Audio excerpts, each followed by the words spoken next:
Title: M34 found out my wife, F32, was cheating on me. I'm still trying to process everything. Part 1, the beginning of the end. Hey Reddit. Throwaway account for obvious reasons. I honestly never thought I'd be that guy posting here, but I guess here we are. My wife, let's call her Laura, and I have been married for 6 years, together for 8. We met in our late 20s, hit it off like fireworks at a 4th of July barbecue, and got married within 2 years. Back then, she was smart, funny, spontaneous, which I loved, and had this magnetic energy that just made everyone gravitate toward her, including me. For a long time, everything felt solid. We weren't perfect, but we laughed a lot, traveled when we could, had a decent sex life, and built a little life together. I work in IT, she's in marketing, so we both had busy schedules, but we always made time for date nights and little traditions like Sunday morning pancakes and coffee. But about 6 months ago, things started to feel off. I couldn't put my finger on it at first, it was small stuff. Like, she'd start working late more often. Said she had client dinners or strategy meetings. At first, I didn't question it. I mean, she's always been ambitious and I trusted her. But then the excuses got sloppier. She'd come home smelling like someone else's cologne. She changed her phone password. She suddenly started hitting the gym a lot. New lingerie I hadn't seen before. Sex got weird. Either she wasn't into it at all or suddenly was too into it, like she was trying to act out something she'd just seen. I asked if everything was okay and she'd just scoff or roll her eyes. Said I was being insecure or needy. Her tone got nastier over time and there was this constant undercurrent of contempt in how she spoke to me, like everything I did annoyed her. She even started nitpicking me over nothing. Once she got mad that I folded the towels the wrong way. I told myself I was just being paranoid. I wish I had trusted my gut. Part 2, the first crack in the mirror. So yeah, I ignored my gut for a while. But then came the night that really kicked me in the stomach. It was a Thursday. I got home from work early because a client meeting got canceled last minute. Laura wasn't expecting me until late, so I figured I'd surprise her, grab her favorite Thai takeout, maybe have a spontaneous little dinner night. You know, something to break the weird tension we'd been having. I walk in and the house is dead silent. Her car's in the driveway, so I assume she's upstairs. I go up to say hi. Bedroom's empty. But the bathroom door is closed and I can hear her voice. At first, I think she's on a work call, so I tiptoe back downstairs to not be annoying. But then I catch a second voice. A guy's voice.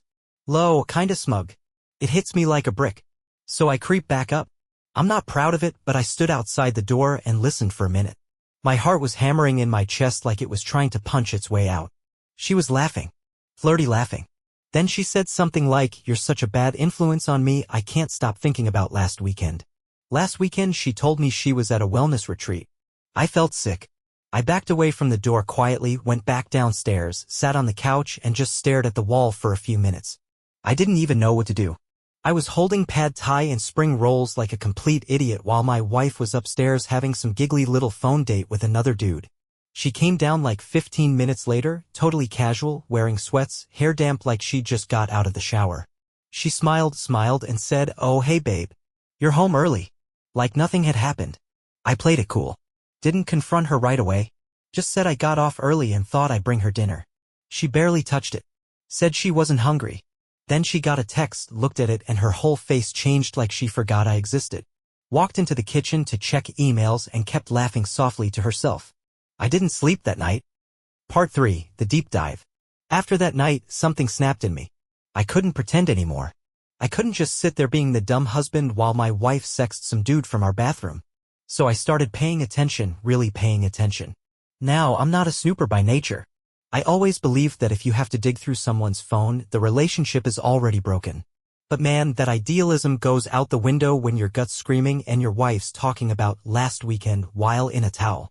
So, the next day while she was in the shower, I checked her purse. Found her old phone, probably didn't realize it's still powered on. No SIM, but it was connected to her Wi-Fi and the cloud backup? Still logged in. First thing I see is a string of messages from a guy saved as Marcus HR. Yeah, no one talks to their HR guy like that. It was months of texts. Months. I scrolled and scrolled, hotel meetups, late night, miss you messages, inside jokes, flirty photos. A pic of her in my t-shirt biting her lip, captioned, "Thinking of you, winky face," and I hadn't even noticed the shirt was missing. He was married too, apparently. They joked about their boring spouses and how their real connection was with each other. The one that really wrecked me? A selfie of them in a hotel room. She's in lingerie. He's shirtless, behind her, grinning like the smug POS he is. Timestamp for a night she told me she had a team-building offsite. She even thanked me in a text for being so understanding. I don't remember putting the phone down. I just remember my hands shaking and this burning pressure in my chest like I couldn't breathe. I sat there on the edge of our bed, staring at the floor, and for the first time in my life, I understood what people meant when they said it feels like your world just breaks. Because mine had. Part 4. The explosion. So yeah. After reading those messages, I was done pretending. No more wait and see. No more benefit of the doubt. I needed answers, even if they wrecked me. I waited until the weekend. Saturday morning. No distractions. I wanted her full attention. She came downstairs in this oversized hoodie. My hoodie, ironically, and started making coffee like it was any other day. I sat at the kitchen table just watching her. My hands were clenched so tight my knuckles were white. And then I said it. I know about Marcus. She froze. Didn't even try to play dumb at first. Just stared at me like a deer in headlights. Then came the rapid blinking, the fake confusion. Who? I just stared. You know who. Marcus. HR guy. Wellness retreats. Hotel rooms. Sexy texts. All of it. That's when the mask dropped. Her face twisted like I just slapped her. Why were you going through my stuff? She snapped. Seriously. That was her first response. Not denial. Not an apology. Not even fake tears. Just instant defensiveness. I said, that's what you're leading with? Not sorry or I can explain. Just pissed I found out. She rolled her eyes. Rolled. Her eyes. It was just flirting. Jesus, you're acting like I murdered someone. I laughed. Couldn't help it. The sheer gaslighting was insane. Flirting? So hotel rooms and lingerie selfies are flirting now. She got loud. You've been boring for months. You don't even notice me anymore. All you care about is work and your stupid Reddit memes. I just stared. So instead of talking to me, you started sleeping with some other guy? And then came the kicker. The absolute kicker. She screamed. At least he makes me feel alive. That sentence is permanently burned into my brain. Like a brand. I didn't yell back. I didn't throw anything. I just stood up, grabbed my keys and walked out. Drove around for 2 hours. Didn't know where I was going. Just needed to get away before I said something I couldn't take back. When I got back, she was gone. No note. Just gone. And I honestly felt relief. Like I could finally breathe. Part 5. The aftermath inside my head. I didn't cry right away. That surprised me. I thought if something like this ever happened, I'd fall apart instantly. You know, curl up in a ball, sob into a pillow, throw things.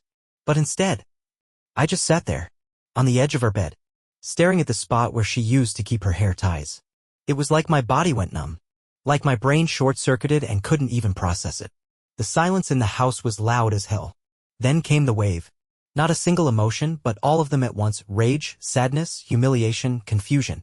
Like my heart couldn't pick one, so it dumped everything on me. I started questioning everything. Every memory, every laugh, every I love you. Was it all fake? When did she stop caring? Did she ever really care? And worst of all, what's wrong with me? I tore myself apart. Looked in the mirror and saw every flaw. Not rich enough, not funny enough, not hot enough. Maybe I was boring. Maybe she had a point. But then another voice started whispering, no. This isn't on you. Because I wasn't perfect, but I was loyal. I showed up. I loved her even when she was being cruel. I didn't deserve this. That night, I slept on the couch. Couldn't stand being in the same bed where she probably texted him under the covers next to me. I kept imagining all the times I kissed her goodnight while she was mentally with someone else. I kept replaying every excuse she ever gave me. Every lie. Every eye roll. Sleep didn't come.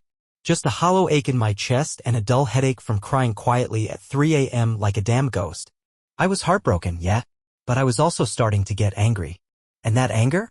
That would be the thing that pulled me up off the floor. Part 6. Plotting my exit while she doubles down. The next few days were weird. She came back Sunday afternoon like nothing happened.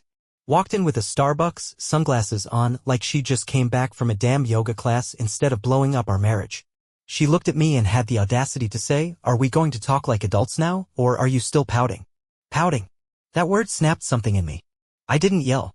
I didn't even respond at first.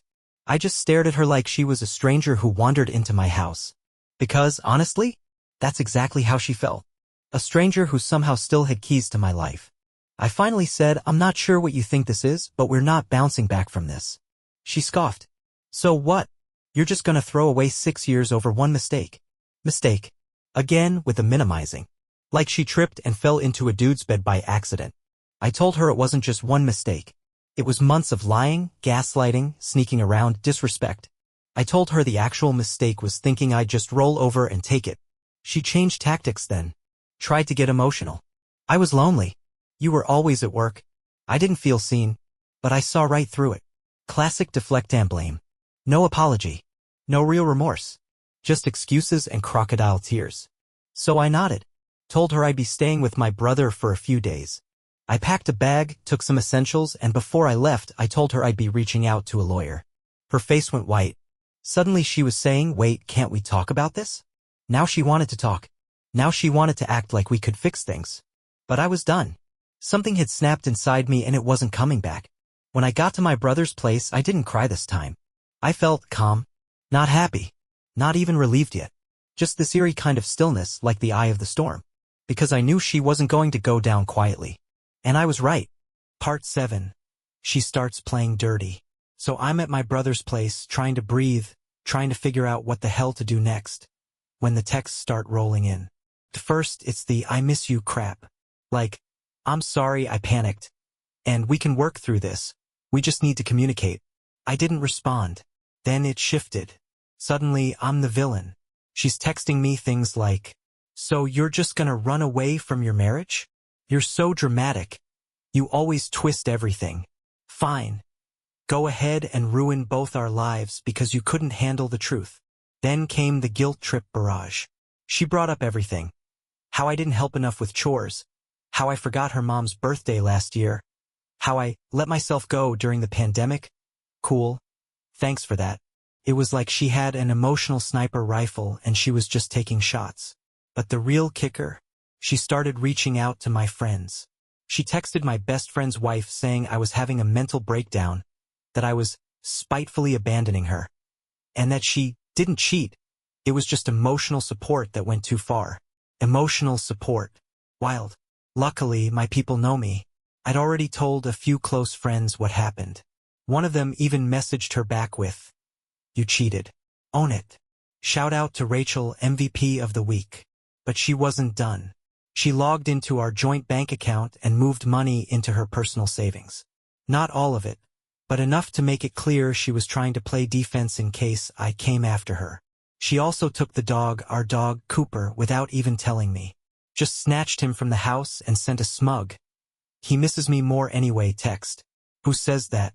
I screenshotted everything. Started documenting. Lawyer was already looped in. Told me to let her dig her own hole and just keep collecting receipts. So that's what I did. She thought she could outmanipulate me. She thought I'd come crawling back once she started acting like the victim. What she didn't realize is that she'd burned the last bridge the second she used our dog as a pawn. That was the moment I went from hurt to done. Part 8. Taking the power back. So yeah, she took the dog. That hurt more than I want to admit. Cooper's been my little shadow for 4 years. Walks, late-night snuggles, barking at squirrels like it's a personal mission from God. He's not just a pet, he's family. And she weaponized him. But that move, that was her mistake. It lit a fire in me. No more crying on my brother's couch. No more overthinking. I switched gears, went full focus mode. First thing Monday morning, I met with my lawyer. Laid it all out. Screenshots, texts, bank statements, hotel receipts I pulled from our shared credit card, yep. She used the joint account for some of the hotel charges, genius move. Even that pic she sent Marcus wearing my shirt. My lawyer's this absolute tank of a woman named Ellen. Calm, razor sharp, doesn't blink. After 10 minutes of hearing the story, she leans back in her chair and goes, "We're going for the jugular. Game on." We filed for separation that same week. I froze the joint account before she could siphon off more. Got a temporary custody order for Cooper. Yes, he's legally considered property, but in our state, Pets in separation cases are now considered in the best interest category. Like Kids Light. She had zero legal basis for taking him. Couple days later, she got served at work. She called me that night, furious. "You're seriously dragging this through the courts? Are you trying to ruin me?" I stayed calm. "You already ruined it. I'm just cleaning up the mess." She hung up. Guess what I got back the next day? Cooper. She dropped him off with my brother like a hot potato. No note, no call. Just my dog. Sitting there confused. Tail wagging like, "Hey Dad." That was weird. Felt like getting a piece of my soul back. I started sleeping again. Still hurt, still raw, but for the first time in weeks I felt in control. I wasn't just reacting anymore. I was deciding. And she was spiraling. Friends told me she'd been venting all over social media, making vague "men are trash" posts, sharing breakup quotes like, "Sometimes you outgrow people you thought you'd grow old with." Real deep stuff. Meanwhile, Marcus? Ghosted. Deleted socials, probably trying to save his own ass. Funny how that works. Part 9, when the mask falls off. So I thought I had a handle on things. Lawyer? Check. Dog? Back home. Sanity? Slowly returning. Then my phone buzzed with a message I didn't expect. "Hey man, I think you need to see this." It was from a guy I barely knew, Mike, one of Laura's coworkers. We met a couple times at company events. Cool guy, chill energy, definitely not the drama type. He sends me screenshots. Turns out Marcus wasn't the only one. Yeah. There was another guy, someone from a conference she went to last year in Chicago. Another string of flirty texts, spicy photos, and talk of a room with a view. Same script, different actor. This one seemed shorter-lived, maybe a weekend fling, but the messages were clear. She told him she was unhappily married and that I didn't satisfy her emotionally or physically. Reading that hit different. It wasn't just betrayal, it was humiliation. Knowing she painted me as some cold, lame husband just to justify what she was doing. Like I was some boring placeholder until she could find someone more exciting. I thanked Mike and asked why he sent it. He said he couldn't watch her spin lies anymore, especially after she tried to paint me as an abusive control freak to some mutuals. Abusive. This woman who had manipulated, cheated, lied, and tried to financially ambush me was now out there calling me the bad guy. Unreal. I sent everything to Ellen, lawyer MVP, and she just said, "This strengthens your case. Let her keep running her mouth." But this wasn't just about court anymore. It was about clarity. She didn't just cheat, she repeatedly, intentionally, strategically chose to betray me. Not once. Not one mistake. This was who she was. I stopped questioning if I'd done something wrong. I stopped wondering if I could have saved it. And I stopped feeling guilty for walking away. That was the night I deleted all the old photos off my phone. Not out of spite. Just release. I didn't want her in my pockets anymore. Didn't want to scroll and accidentally see a smile I didn't recognize anymore. Part 10, the mediation meltdown. So, mediation day. We walk in separately. I'm dressed business casual, clean shave, keeping it respectful. Laura strolls in 20 minutes late wearing what I can only describe as the Instagram divorcee starter pack: big sunglasses, indoors, pouty lips, oversized blazer like she's auditioning to play a CEO in a Netflix show. She doesn't even look at me. Just sits down, crosses her legs like she's above the whole thing. There's a mediator, some assistant, and our lawyers. Mine nods at me like, "Just stay calm." Hers looks exhausted before we even start. So we go through the basics: separation of assets, temporary living arrangements, the dog already back with me but she still tried to claim emotional attachment. The mediator keeps things professional, but Laura? She flips the switch. Starts talking like she's the one who's been betrayed. "I just feel like I gave everything to this marriage," she says, voice cracking on cue. He was emotionally unavailable. I felt so alone. I swear to God, she even dabbed her eyes with a tissue. No tears. Just dabbed for effect. She said, and I quote, "I didn't cheat. I made a connection outside the marriage when I was starved for affection." There's a difference. My lawyer almost choked on her water. Mediator asked me if I had anything to say. I just slid a folder across the table. Screenshots, timelines, receipts, statements. Everything neatly organized and labeled. Laura's lawyer took one look and sighed like he just wanted to go home. She didn't speak for the rest of the meeting. Didn't even look up. Her performance had cracked, and underneath was just this cold bitterness, like how dare I ruin the narrative. I didn't gloat. I didn't smirk. I just sat there and let the truth do the talking. We wrapped up the session with the mediator recommending she not touch the joint finances again and agreeing I keep Cooper. She didn't fight it. Not because she agreed, because she knew she was cornered. Walking out of that room, I felt a weird mix of exhaustion and peace. Like someone had finally shut off the background noise I didn't realize I'd been living with for years. She stayed behind. Maybe to cry. Maybe to plot her next Instagram story. I didn't care anymore. Because for the first time in a long, long time, I wasn't angry. I was free. Part 11. Picking up the pieces, and something I didn't see coming. So mediation's done, temporary agreements in place, and for the first time in months, my life didn't feel like a slow-motion car crash. Still hurt, don't get me wrong. But the chaos was quieting down. I moved into a small apartment. Nothing fancy, just clean and mine. No emotional landmines hiding in the drawers. No perfume I didn't wear lingering on the pillow. Just me, Cooper, and the sound of actual peace. My days got simple. Wake up, walk the dog, work, hit the gym, read, sleep, rinse, repeat. Sounds boring, but after everything I'd been through, boring was beautiful. I started seeing a therapist too. Something I never thought I'd do, but man, that guy has a way of untangling your brain. He helped me unpack not just the betrayal, but the patterns I'd ignored. The little red flags I brushed off because she's just stressed or that's just how she is. Turns out, love doesn't mean tolerating someone slowly grinding you down. Wild concept, right? And then, something unexpected happened. A friend invited me to a small birthday dinner. Nothing crazy, just a few people, some food, a couple drinks. I almost said no. I wasn't really in the social mood. But something in me said, go. So I did. That's where I met Emma. She wasn't flashy. No dramatic energy. Just kind eyes, a quick wit, and this calm presence that made me forget to check my phone for once. We ended up talking half the night. Nothing flirty, just easy conversation. Books, travel, food, dogs. She has two.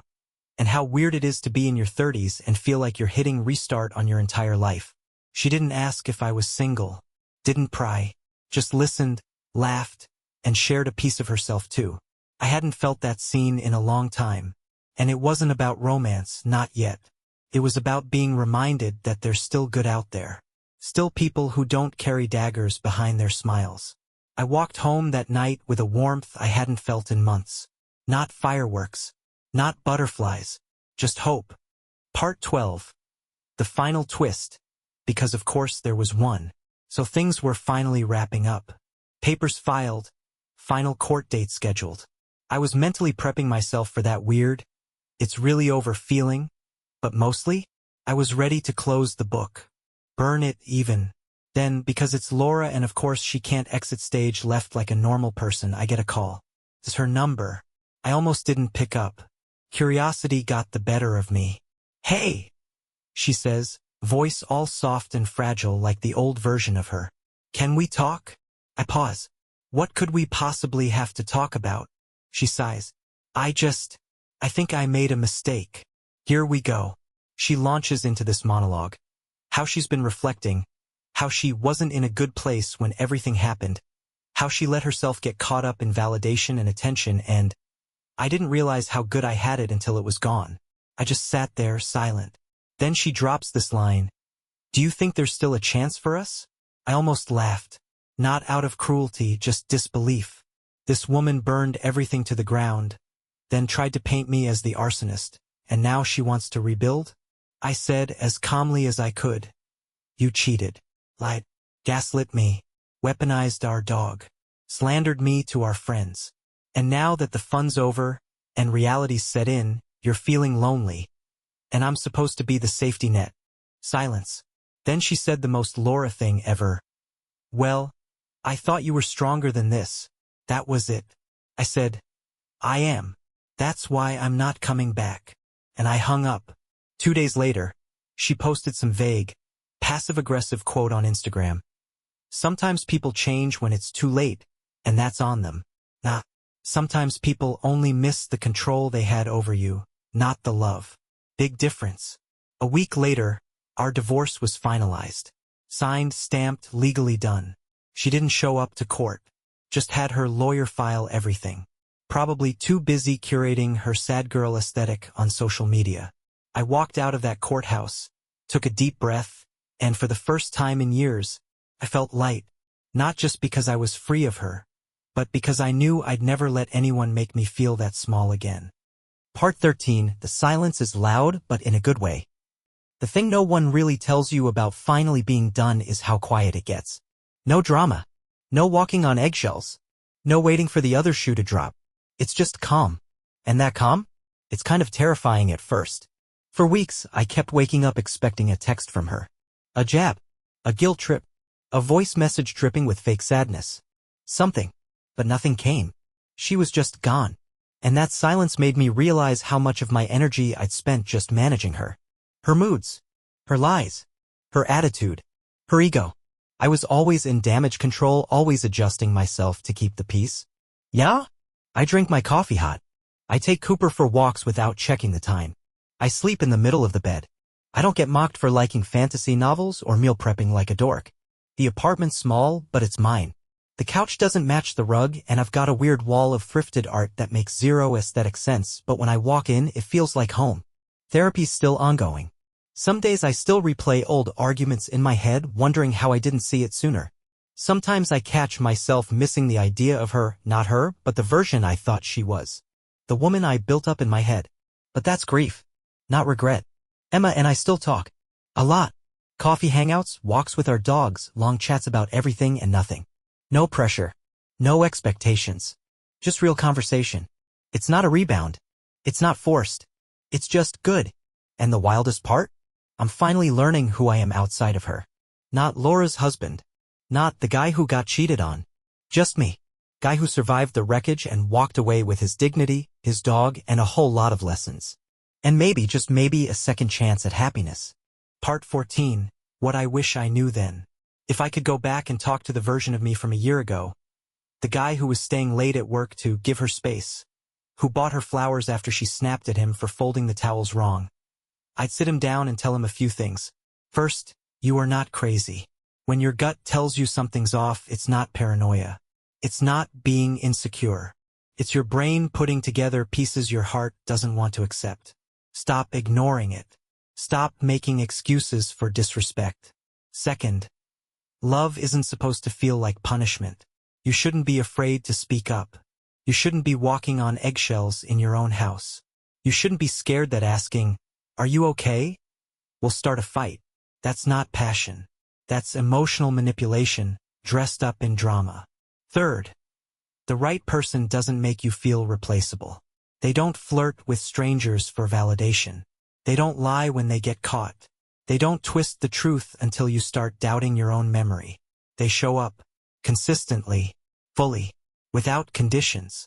And most of all, fourth, you're going to be okay. It's going to suck. You're going to cry into your steering wheel and stare at your phone like it personally betrayed you. You'll question everything, your worth, your past, your future. But one day you'll wake up, pour your coffee, pet your dog, and realize you didn't just survive. You rebuilt. Better, stronger, smarter, more you than you've been in years. And you'll never settle again. Not for less, not for lies, not for someone who only loved the version of you they could control. Part 15. What I learned, and what I want you to know. If you've made it this far, thanks for reading. Honestly, I didn't expect this to turn into a 15-part emotional purge, but writing it out helped more than I thought it would. So here's the final piece. The advice I wish someone had shouted in my face when things started unraveling. 1. Pay attention to patterns, not promises. Anyone can say, "I love you." Anyone can swear they'll change. But what do their actions say? If someone consistently makes you feel small, unimportant, anxious, or invisible, that's not love. That's control. 2. Don't confuse loyalty with self-destruction. I stayed longer than I should have because I believed in the idea of us. I thought commitment meant sticking it out no matter what. But staying loyal to someone who's actively betraying you isn't noble. It's self-betrayal. 3. You are allowed to walk away from people who are bad for your peace. Even if you love them, even if you have history, even if they say you're the problem. You don't need permission to protect your own mental health. 4. Healing isn't linear, but it's worth it. Some days I felt strong. Others I felt like a failure. But each time I chose to take care of myself instead of chasing closure, I got better. Slowly, painfully, honestly better. 5. You will be okay. It won't feel like it at first. It'll feel like your heart's been ripped out and handed back to you in pieces. But you will laugh again, trust again, maybe even love again, because betrayal doesn't define you. How you rise from it does. So yeah, that's my story. From the guy who got blindsided, broken, and ghosted by the person he thought he'd grow old with, to someone who found peace, a little clarity, and a whole lot of strength on the other side. If you're reading this and you're in the thick of it right now, feeling like the world's caved in, keep going. You're stronger than you think, and you deserve more than someone who treats your heart like a backup plan. Thanks for listening, Reddit. Catch you on the other side. Black Heart. Up.